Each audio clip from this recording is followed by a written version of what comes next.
मगध को प्राचीन मगध तो नहीं बना सकते, लेकिन शैक्षिक रूप से शिक्षा और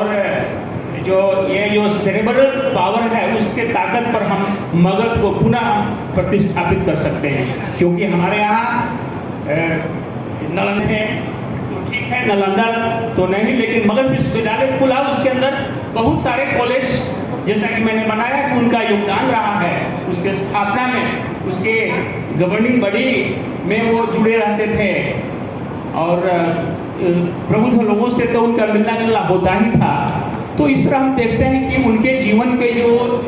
3 आयाम हैं, वो जो डायनेमिक जो उनका पर्सनालिटी था, उसके जो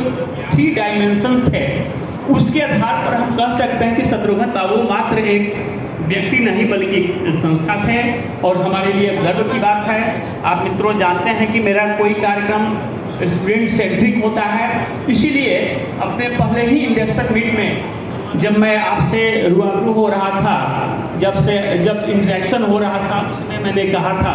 कि उनके नाम पर एक व्याख्यान श्रृंखला होगी और वो श्रृंखला चल रही है। 3 कड़ी समाप्त हो गई है, 4थी कड़ी इसी महीने में इतिहास विभाग की होगी और आप लोग आवेंगे, उसमें शरीक करेंगे और देखेंगे कि बच्चों का कैसा जमघट होता है। और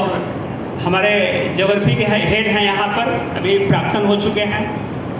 उनका कार्यक्रम हुआ, उसमें बच्चों से ठसाठस ये हॉल भरा हुआ था। उसके बाद हिंदी का हुआ, हिंदी में भी बहुत सारे बच्चे लिए। अब बच्चों को भी लगने लगा है कि नहीं, हमारे कॉलेज में स्टूडेंट केंद्रित कार्यक्रम होते हैं और इस तरह जब कार्यक्रम होंगे तो उनको थोड़ा सा कैंपस के प्रति ग्लैमर का भाव बढ़ेगा, आकर्षित होंगे और पढ़ने आएंगे। और इसलिए मैं कहता हूँ अपने शिक्षकों से, अपने शिक्षकेतर कर्मियों से कि जो भी एक्टिविटी हो उसको आप विभिन्न व्हाट्सएप ग्रुप के द्वारा या जो भी प्रेषण करने का तकनीक आपके पास है, वेबसाइट, अब तो कॉलेज का वेबसाइट भी हो गया है, उसके माध्यम से बच्चों तक पहुंचिए और उनको बताइए कि आपका जो शैक्षिक अनुष्ठान है बहुत कुछ बदल चुका है और हम नए युग के साथ थाप से थाप मिलाकर के चल रहे हैं। हमारे यहाँ इसी साल